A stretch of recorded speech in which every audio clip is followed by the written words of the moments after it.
Well, here we are, White Horse, the 85 Ford Ranger. So I found out some interesting things which might have killed this water pump, other than the fact that it's, I don't know if this is the original one. I think it's been replaced at least once. But anywho, there's a thermostat right here, which goes down there in that little corner, which would be about right there.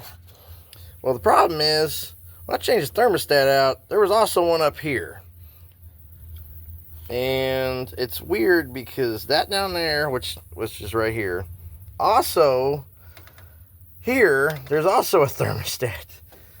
I don't think an engine's supposed to have two thermostats, but if they're both working, I guess it's whatever. But I'm like, the thermostat fit in both this socket right here and also under here perfectly. So I don't know what to do. Oh, and then this is the mechanical. If you're looking, this is to the mechanical fuel pump that quit working. And I just put an electric fuel pump in here because it was much easier. So we got the new water pump right here. It looks way better than this one right here, which is all sorts of rusty. So what I did was I got the razor blade out and started cleaning everything in here. As you can see, all that white dust is sandblaster. I know it's a little cheap sandblaster, but you know, heck, you know what? If I'm in here, I might as well clean the front of the motor up.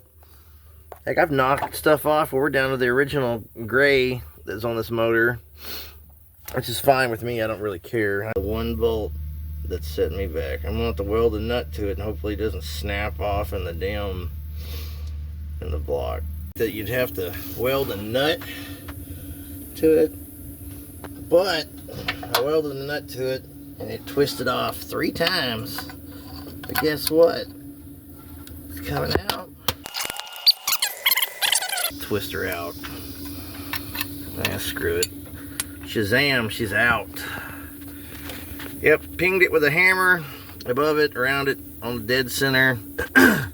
Welded that nut and she got her done. And who would think changing a water pump I'm gonna need, well, you know, your sockets, wrenches, that's normal. Impact, maybe like a little impact. I had to get out the welder, the air impact or air chisel, whatever you want to call it, to ping it to get the rust around the threads and that bolt loose. And the heat from welding it helped break that loose. What else did we need?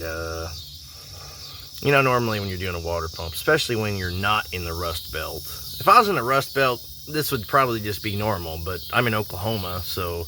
But I'm running out of daylight, and I put this gasket on, and I still got to find a bolt to replace the one I broke, and it's an odd size that I don't really have a lot of. And I want a good bolt. I got a bunch of cheap Chinese bolts, but I'm not throwing that in there because I don't have to do this again.